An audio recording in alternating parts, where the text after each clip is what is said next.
5, 4, 3, 2, 1. Andy, let's do it, man. Welcome to OZ NewsHour. I'm Andy Hagans here with Jimmy Atkinson. Today is May 30th, 2024, and we are covering the most important stories in the world of opportunity zones. We're talking about opportunity zones. We're talking about opportunity zones. So, Jimmy, last month, what do we got? Well, trade show signage, Andy. I love it. I was just about to say, last month we had a whimsical start to the episode. This month we have a whimsical, putting it politely. Go on. Well, we have a lot of serious, hard-hitting news from the world of opportunity zones to cover in this episode. But Jimmy, before we dive in to all of the happenings around the world of OZs, how was your Memorial Day, buddy? Oh, it was good. Memorial Day's, I don't know. I always kind of feel a little weird wishing people a happy Memorial Day because it is a somber time for our nation to remember those who gave the ultimate sacrifice and service to our nation. But the weather here was really nice. We had some of our friends over for a nice little barbecue at the house, and kids jumped in the pool, so no complaints over here. Andy, how about you? Yeah, no, I hear you. It's important to remember what Memorial Day is really about, but I think it's okay to celebrate it, and spend time with your loved ones and family. I had a great Memorial Day. We didn't have great weather, but I actually had a little bit of free time. Got to work on the car, my dad's old Pontiac that's currently in my barn. And there you go. We're about at the halfway point of that project. So clocking back in, because I really haven't worked on it in a few months, if I'm being perfectly honest. So I had a great Memorial Day. Welcome back. It's great to have you back in the barn, so to speak. Exactly. Well, on that note, all right, speaking of cars and travel, the House Ways and Means Committee recently traveled to Erie, Jimmy, which is, and this isn't something Congress normally does, from what I understand.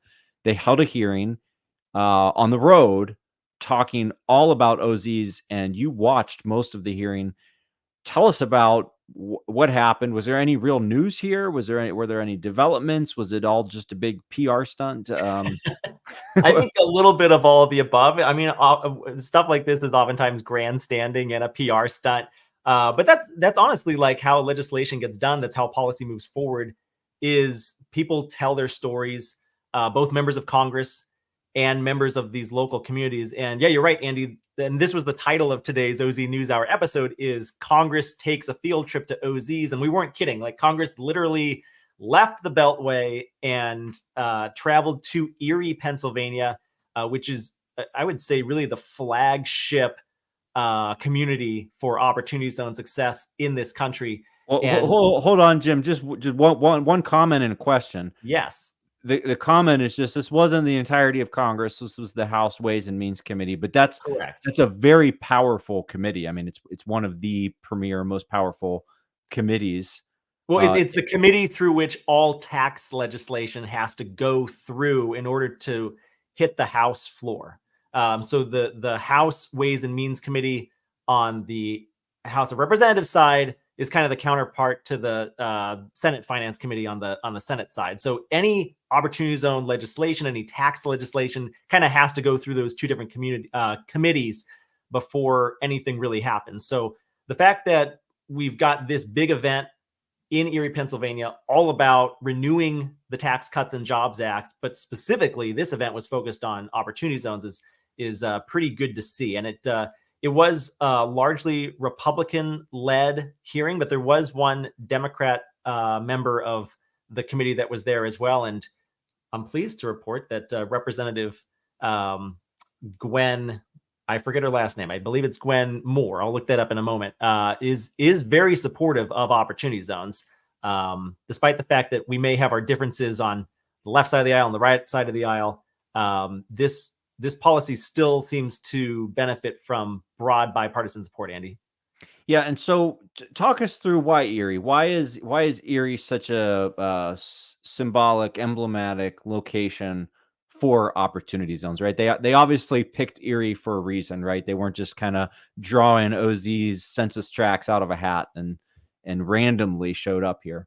Correct. Well, for starters, Representative Mike Kelly is kind of the lead on opportunity zone legislation within the House Ways and Means Committee, and his home jurisdiction is Erie, Pennsylvania, for one. But for two, it was known as the poorest zip code in America when the Opportunity Zones program was first rolled out. And the community of Erie really latched on to this policy in a way that is unrivaled by any other community around the country. The Erie Downtown Development Corporation and a lot of the big corporations and firms and institutions within that region of Pennsylvania really all put a lot of their muscle and effort behind touting opportunity zones and making it publicly known that it's a great tax incentive for wealthy investors to pour their private capital into their community. And as a result, it's resulted in quite a bit of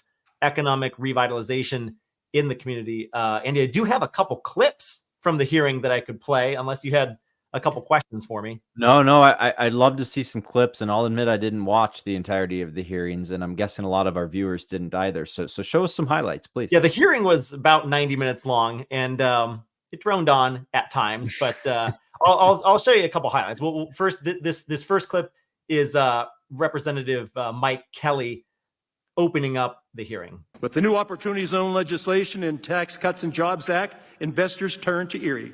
After years of work and leadership from the Erie Downtown Development Corporation and local stakeholders, Erie has welcomed 110 new residential spaces, What's our backdrop created there, space for 25 new businesses, restored 8 historic properties, revitalized over 100,000 square feet of new commercial space, and established a grocery store in what was previously designated a food desert. So that was part of the opening of Chairman Kelly's remarks. Just to recap, Opportunity Zones in Erie, Pennsylvania alone led to the development of 110 new residences, 25 new commercial businesses, the revitalization of 8 historic buildings, and 100,000 square feet of additional commercial retail space, as well as a new grocery store. What's the backdrop, though, Jim? Without Opportunity Zones. Jim, I could barely follow what he was talking about. I was so fixated on the background. The background's kind of interesting. I don't even know what's going on there. This whole meeting took place at an historic theater, which was built by the Warner Brothers in 1929, and recently underwent a lot of renovation. I've never been there. I don't know what it's like. They showed some video of it before and after the hearing. It's a pretty cool little building, it looks like. Yeah, no, it just reminds me like he's in front of a switchboard in a 1940s, World War II movie or something. But it's an interesting backdrop. But okay, yeah, definitely. I get it. But what's the next clip that you have teed up for us? The next clip is Jason Smith, Representative Jason Smith from Missouri. He's the head honcho of the House Ways and Means Committee. So here's some comments that he has, and he's been very supportive of Opportunity Zones as well. He's actually trying to use Opportunity Zones specifically to drive more revitalization into rural communities. His clip here isn't specifically about that, but I'll play it for you. Opportunity Zones have sparked a flood of private investment in communities most in need of an economic boost. And in Erie, over $750 million has flowed to support the local community. Again, those are private sector dollars, not federal funds. The Ways and Means Committee is working to build on the success of the Trump tax cuts, and that includes the Opportunity Zones program. So that's Chairman Smith's high-level thoughts on Opportunity Zones. He referred to a flood of private investment, and $750 million of which has flooded Erie's community alone, which is quite impressive. And to date, just to give everyone a larger context of the amount of money that we're talking about here, it's hard to pin down exact numbers because the IRS, there's a lag in reporting from the IRS, but using a collection of different sources and extrapolating some data from prior years, I and others have estimated that well over $100 billion of private capital has flowed into Opportunity Zones. That's the equity portion alone, which is quite a bit of money. It dwarfs all other economic development programs in this country, and it has broad bipartisan support. It does cost the American taxpayer a little bit of money, obviously, because it is a tax incentive. It's essentially a tax transfer. But at the end of the day, I think we're getting closer and closer to being able to positively declare that the benefits outweigh the costs. The cost of the program is going toward really good projects in communities all over the country. Erie being a flagship example where they held this hearing just last week, Andy.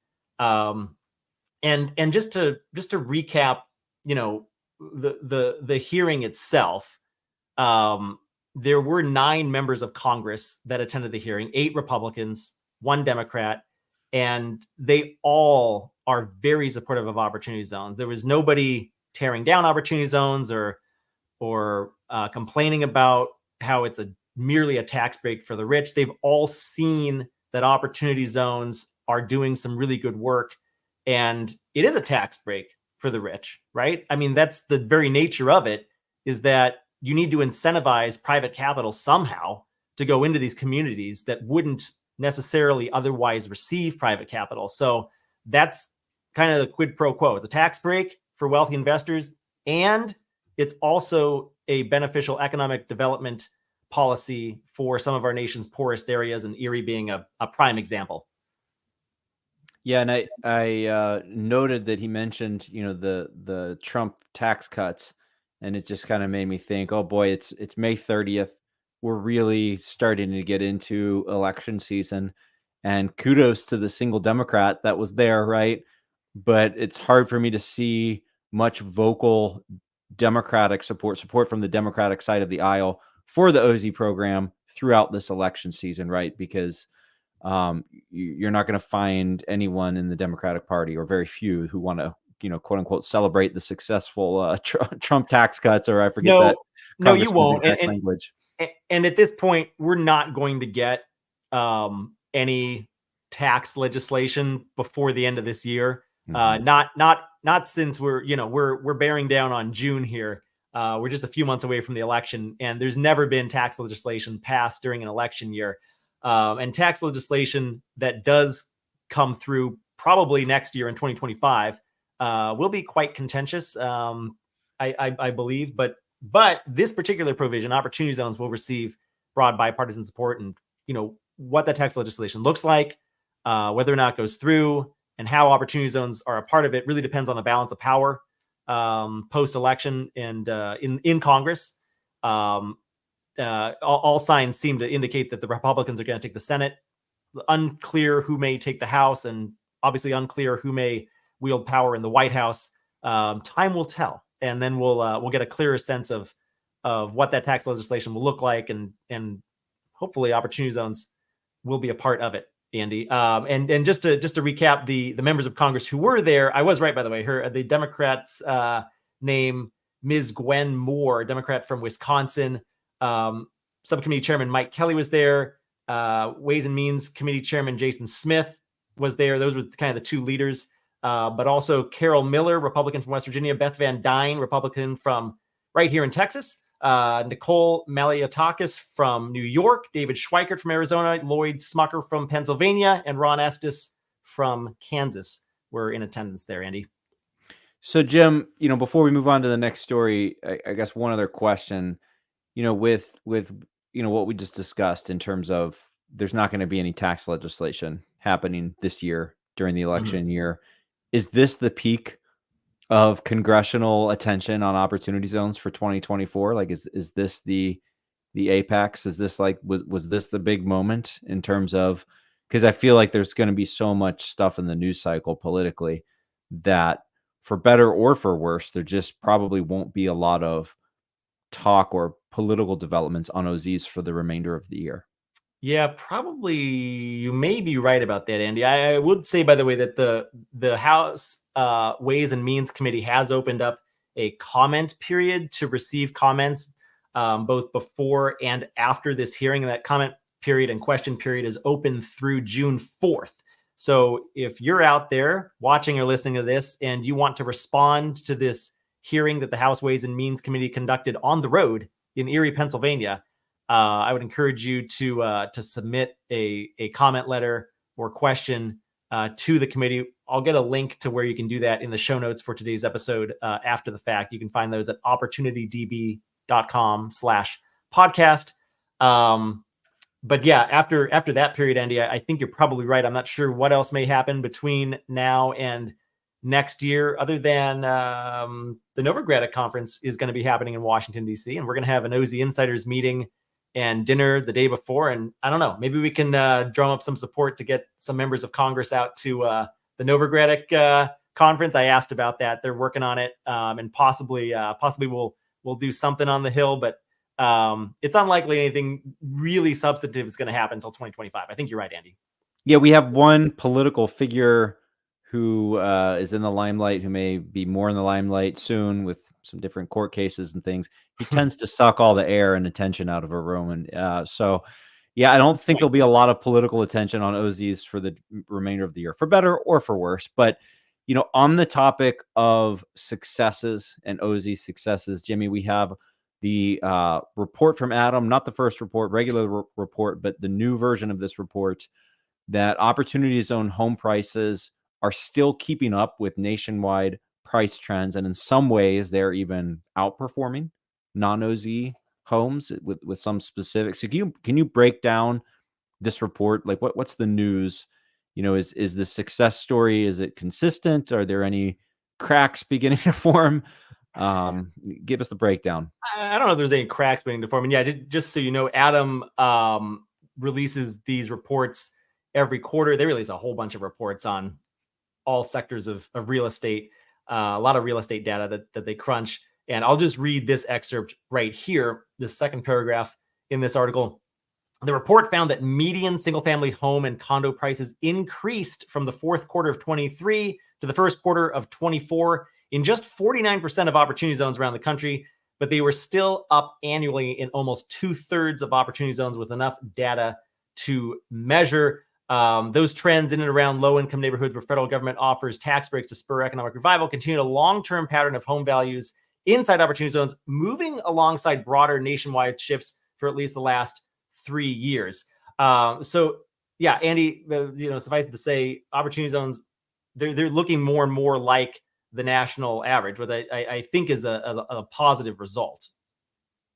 Yeah, if you contextualize what the opportunity zones represent, which are areas of the country that were economically underprivileged or depressed or what have you, then having them perform in line with the rest of the country, I think that would be good news. And, you know, the report did say that by one key measure, opportunity zone price trends even showed continued signs of doing better than the nation as a whole during the early months of 2024. So, for example, changes in typical home values across more than half of opportunity zones were better than nationwide price movements, and both quarterly and on an annual basis. So, I mean, in some respects, they're even outperforming. But again, if you contextualize what opportunity zones represent, which is underprivileged census tracts and zip codes and places across the United States, that's a good thing to even perform in line with non-opportunity zone areas. So nothing huge, nothing earth-shattering here, but just a continuation of this trend of, I would say it's a drumbeat of consistent success stories. Not, maybe not batting 1,000%. Every once in a while there's negative news from OZ land, but on the whole, I think any reasonable, objective appraisal would have to say, like, yeah, there's been success story after success story after success story. Do you agree, Jimmy? I agree. And there's a lot of data to crunch in this ATTOM report. This is just a small summary of their overall report. So we'll link to that in the show notes page for today as well. One fun little tidbit that ATTOM did based on their report is they presented a list of the top 10 OZs with the highest median home price in Q1. And it should come as no surprise. I believe every single one of these census tracts have waterfront. 3 of them are in Hawaii, and the rest are on the coast of the continental United States: California, Florida, New York. So I don't know if that's any big surprise either, but was kind of interesting to point out that there are some opportunity zones with some fairly high median home prices. I mean, even the number 10 one on this list, San Francisco County, California, median home price well above $1 million, which is to say, not all of these opportunity zones. There's 8,700 plus of them. Not every single one is truly impoverished and downtrodden, right? There are some zones with some pretty high median home prices, and a lot of that is a result of the fact that the data was a few years old when opportunity zones were first rolled out, and it's been several years since opportunity zones were first rolled out in 2018, right? So if anything, you could look at this as a positive indication that these zones are certainly not impoverished anymore. Maybe they were already on the edge before the zones were designated, Andy. But just wanted to show everybody that list and point that out. Yeah, that's very interesting data. Well, moving on, Jim, I think I'd like to segue into some of these recent events that you've been attending, that you've been hosting, because honestly, there has been a lot going on in the month of May in the world of OZs, both at OZ Insiders, other events you've attended. But why don't we start with our own group, OZ Insiders, and before we dive in with a recap of our recent dinner, for any of our viewers who aren't aware, Jimmy, what is OZ Insiders? I just got this question last night at an event that I attended in Dallas, which we'll talk about a minute ago.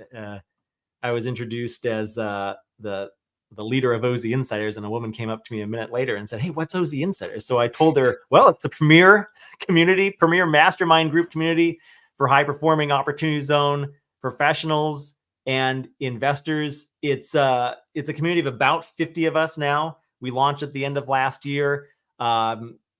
Real estate developers, fund sponsors, service providers, attorneys, CPAs, investors, anybody who's really interested in taking their opportunity zone strategy to the next level, whatever that may mean for you. We get together once a month and we converse regularly on our private chat group.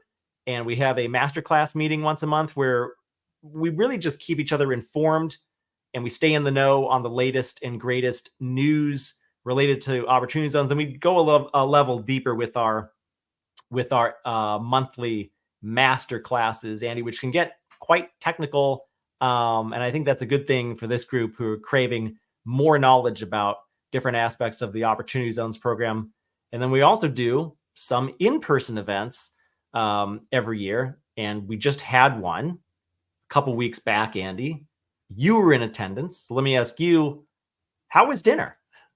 5 out of 5 stars. No, 6 out of 5 stars. Well, first of all, Jimmy, I think if this was your pick, the restaurant, you were like, it has to be Gibson's, right? You and I both lived in Chicago for a while. Gibson's, one of the very best, if not, the spot in Chicago for good steak and good atmosphere. It's pretty loud in there, but that's all right. It's a happening place. So the food was great. We had a great group, great conversations, really varied.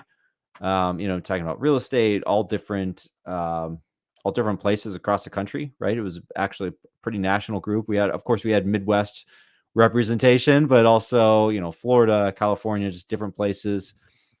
And it was just good to catch up and break bread and just chat in person. I mean, I love Zoom. I love, the master classes, the internet, all that stuff. I love it, but I maintain there's just no substitute for getting together, sharing a meal with people, catching up in person, and having a martini or glass of wine, and then a giant. What was the pie that we had? Well, let's bring up the picture there. I think we got the chocolate mousse pie, and then the turtle, right? What was the turtle? Yeah, the turtle pie, and that thing. You know what? That picture is not to scale. No, it's not. I swear that like the was size of your head. It was a foot high. That slice, you're like, how can a slice of pie be a foot high? I honestly don't know. I mean, they may make it in a bucket or something, Jimmy, and freeze it. Yeah. Who the heck knows? But I don't know how they make it. But yeah, it was a great time, and we did have representation literally from coast to coast. Liam Cray here came out from Miami, and Sharif Franklin here came out from Los Angeles, and then everyone else came from somewhere in between those 2 points to meet in Chicago. It was a great dinner, a lot of great conversation. Yeah, we went for 2.5 hours. I think it was a good time. We probably could have gone longer, but some of us had to get to bed. So Yeah, no, we didn't want to leave. I think we were going to get kicked out because Gibson's their happening place, right? I can't wait for the next one, right? So when's the next one? So go into the schedule. We're about to talk about the master class, but when's our next in-person event? Just for our viewers here. Yeah, great question. I'm going to get to it in a minute. I want to talk about the upcoming master classes first, if that's all right. We've got Sure. let's just talk about the next. Let's see. We got 4. We have 4 that are scheduled. So I'll just go through them one by one. And again, these master classes are 1-hour-long meetings where I invite a guest instructor who is an expert within the opportunity zone industry to teach something that they know a heck of a lot about. So Brett Siglin, an OZ attorney from Fenimore Law in Phoenix, is joining us Monday, June 10th, 3 p.m. Eastern time. That's another thing, by the way. These master classes are almost always scheduled for the second Monday of the month at 3 p.m. Eastern time. His topic is financing opportunity zone deals. He's going to go through a term sheet of what an opportunity zone deal actually looks like. He's going to go through like an actual case study of a term sheet. It's going to be an interesting lesson, I believe. Jerry Ryson's teaching the July class, Opportunity Zone Development Joint Ventures. He's an OZ attorney based in Dallas. Crystal Rutkowski is doing our August class, Raising Capital from RIAs and Independent Broker-Dealers. And then carrying on with that theme of raising capital, Angela Wong and Heidi Wheatley are joining forces to teach our class in September, Retail and Direct Marketing Best Practices for OZ funds. And I am working on scheduling the remainder of the year with some great instructors. Andy, to answer your question, our next OZ Insiders Meetup and Dinner is taking place on election night in our nation's capital, Tuesday, November 5th, which is the night before the Novogradac Opportunity Zone Summit, which is also taking place in Washington, D.C. So the thought is a lot of our members are probably flying in the night before. I'm going to take them all out to dinner. So if you're an OZ insider, you're welcome to come to dinner with me in Washington, D.C. I have not finalized the restaurant yet. There is a restaurant listed here. I haven't actually finalized that yet. So that's only written in pencil. I might erase that and change that. But it will be walking distance from the hotel where the Novogradac OZ Summit is taking place in the Georgetown, Foggy Bottom area of Washington, DC. And then we got a meetup coming up in early 2025. Haven't quite pinned down the location yet, but I think we haven't been out to the West Coast yet. So we've got, I think Phoenix or Los Angeles feels about right, but don't hold me to that. That's still about 9 months away. So we'll get that sorted out in due time. Andy, any questions?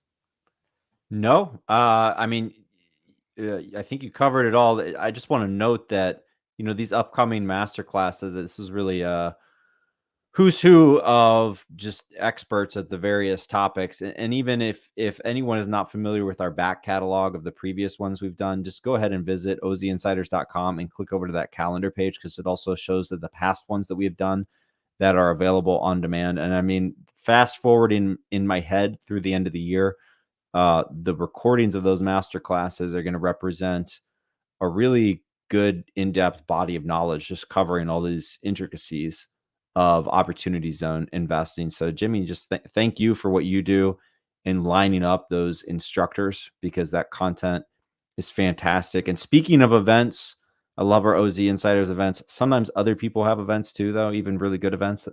And you recently attended a happy hour event in Dallas that had an OZ focus. Is that right?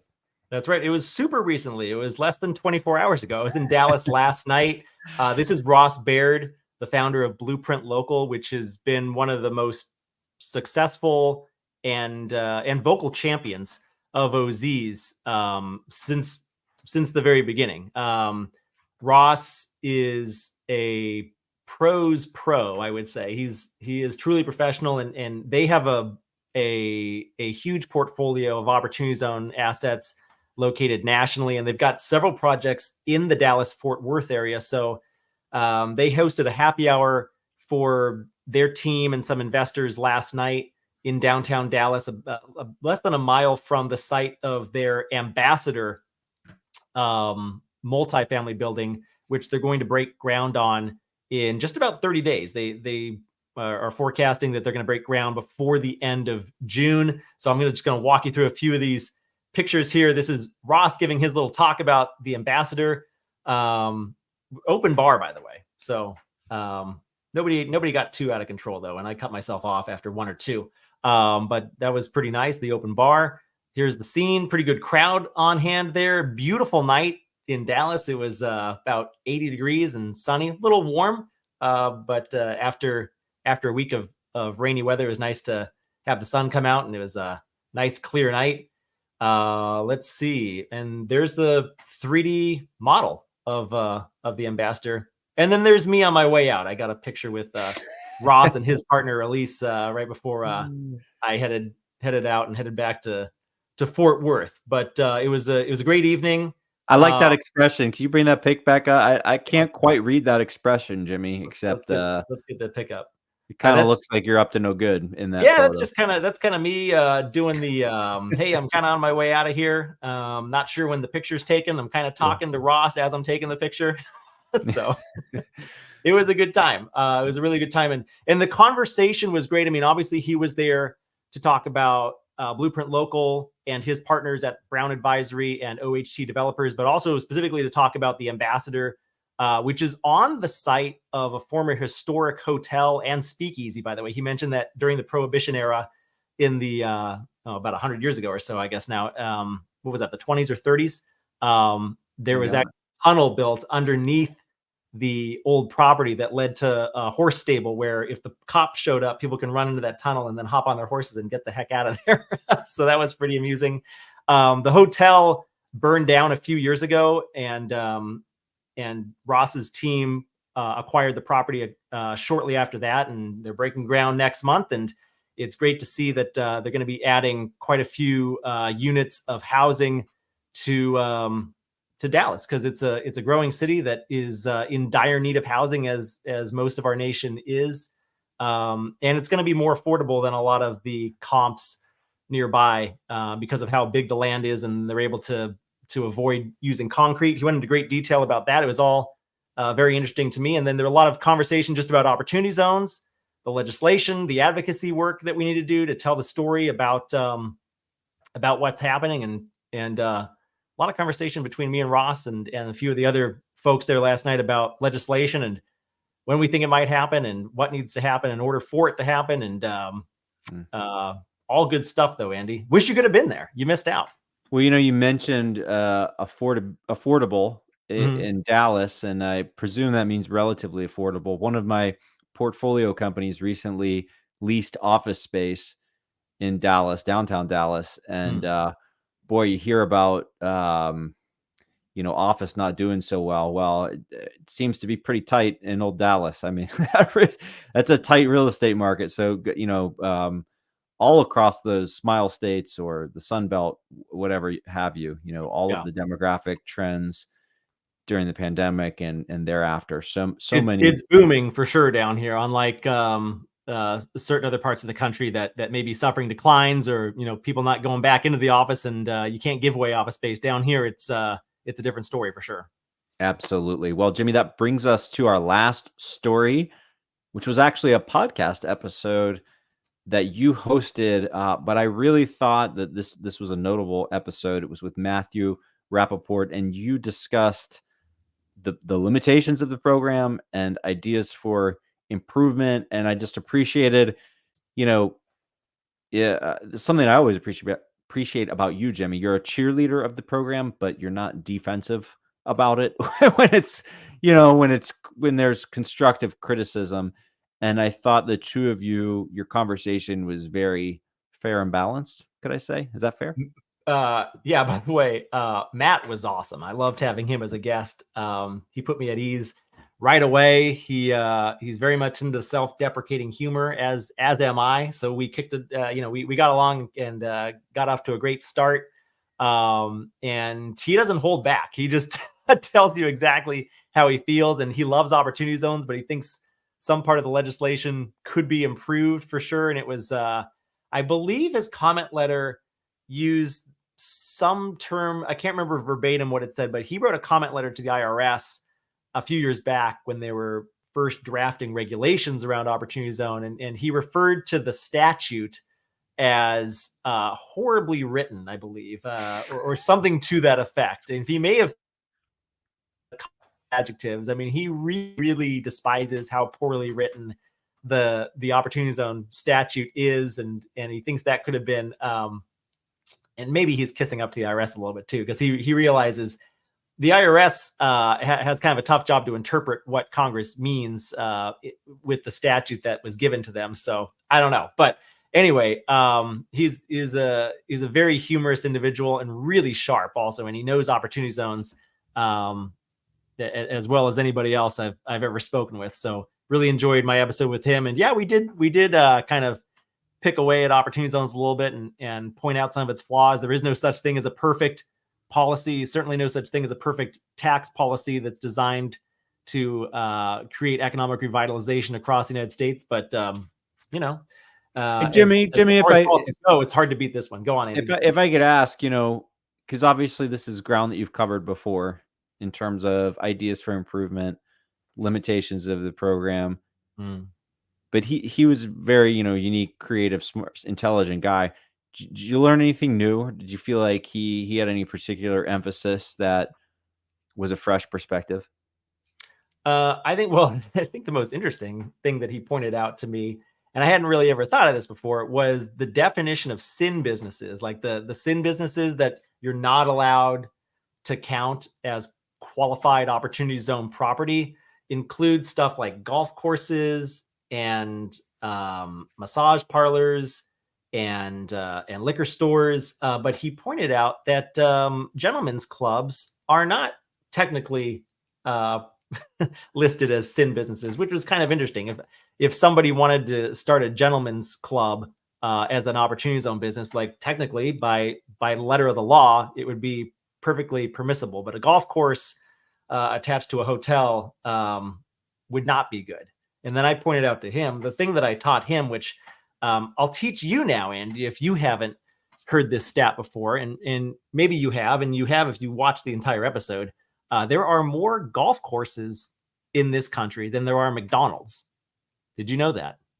I did know that, Jimmy, but I learned it recently from you. So, so you did watch the whole episode. That's golf is very popular. We have a ton of golf courses where I live. So, and then one more insight that he gave, which I actually used as the teaser clip for this episode, was just how harsh he was on, and rightfully so, I believe, on California and New York for decoupling from the Opportunity Zone incentive. He thinks that they've made a horrible mistake by doing that, and it's going to result in tens of thousands of housing units not being built in those locations, all just out of spite, out of just not wanting to offer a tax break to wealthy investors, all for just not wanting to conform with a program that was approved under the Trump administration. And he thinks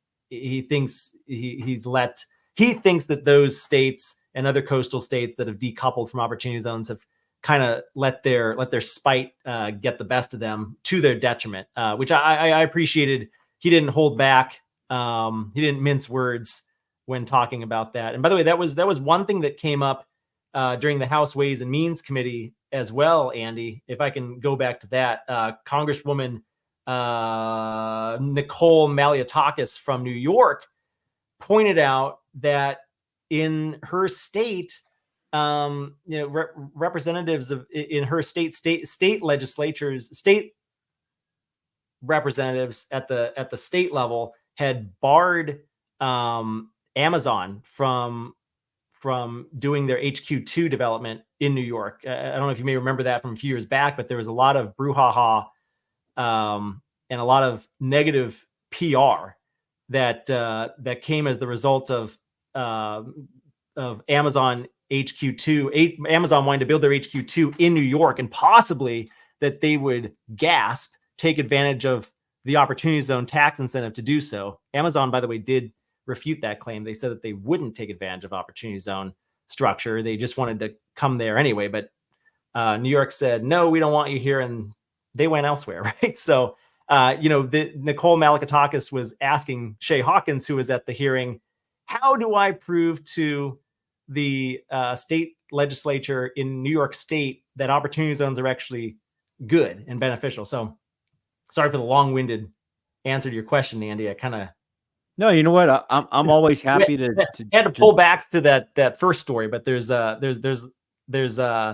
some consistency with opportunity zones and across all the stories that I tell about how it's a good program, but some policymakers don't see it that way.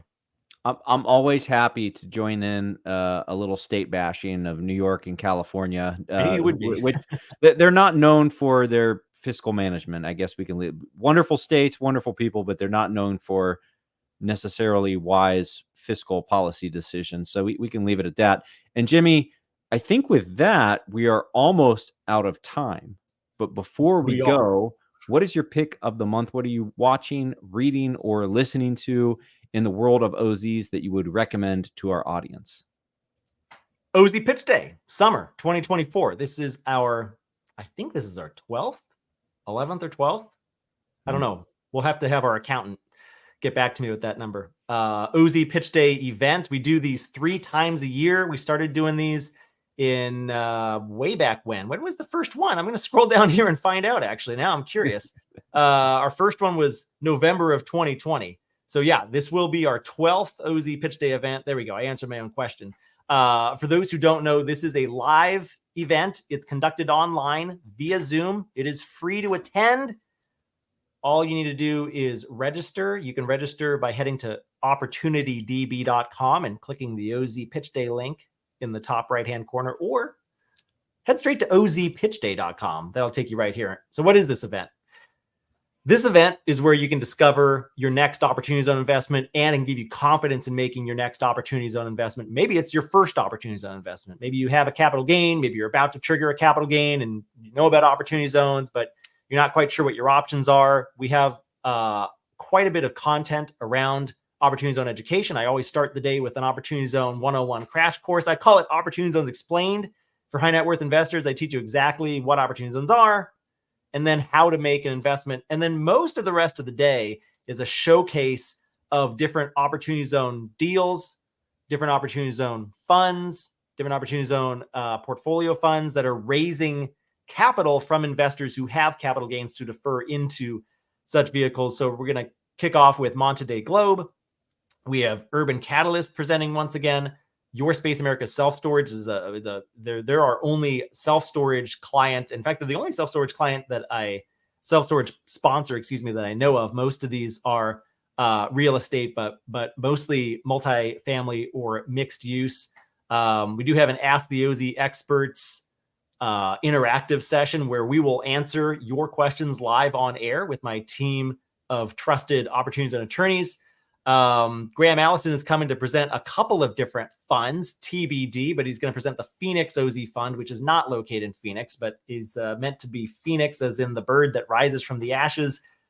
Ex-offender housing, really interesting project he'll be talking about. And then the Ohio State OZ Fund, which is in Ohio State, Columbus, Ohio, specifically. And then Liam Cray, previously mentioned, he was at our dinner. We'll be presenting the SFQOZ Fund, which is not located in San Francisco, but is located in Miami, Florida. Beautiful property he has there in Miami.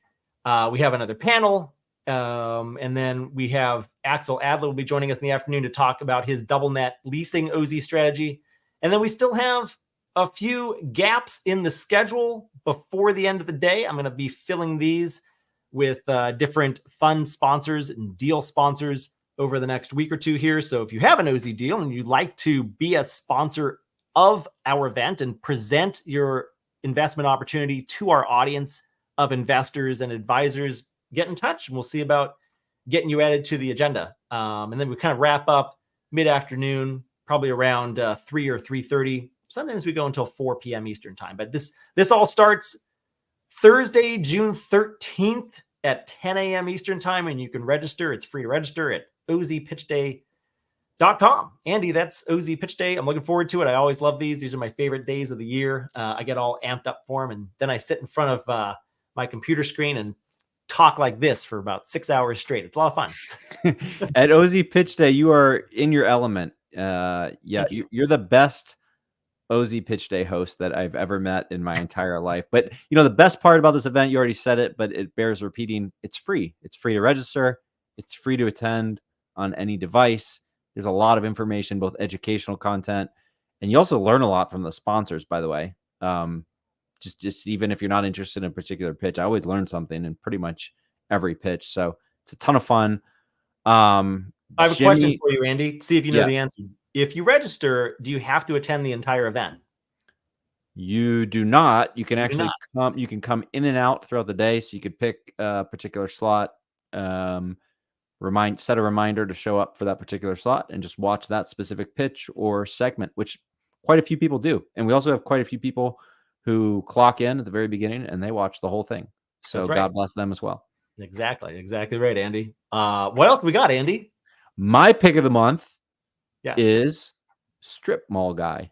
So Strip Mall Guy. He's on Twitter, or it's X actually. He's on X, formerly known as Twitter. His username is @RealEstateTrent.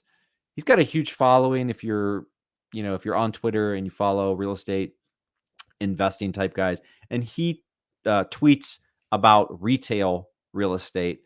I was talking with a commercial real estate broker a couple weeks ago, and he made the comment, people think that real estate is something else. It's blue collar. I don't care what people say. It's a blue collar thing, real estate investing.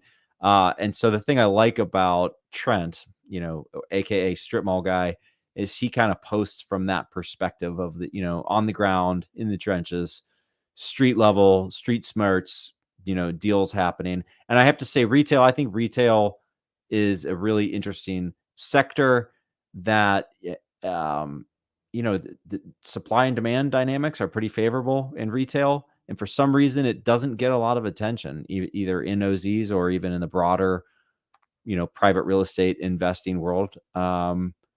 So yeah, it's someplace I've been putting a little bit of my attention, and I just think he's a good follow if you're on Twitter and you like this kind of stuff. So that's my pick of the month. And Jimmy, with that, I think we're out of time. That's it for today's show. We'll be back in a month or so with our next edition. Jimmy, thank you so much for joining me today. I had a ton of fun. I had a ton of fun too. And don't forget to catch me at the next trade show. I'll be here with this sign. You can scan the QR code to learn more about OZ Insiders. Thanks, Andy. This is fun. We'll do it again real soon, everybody. Sounds good. Have a good day. Happy June. Almost June out there.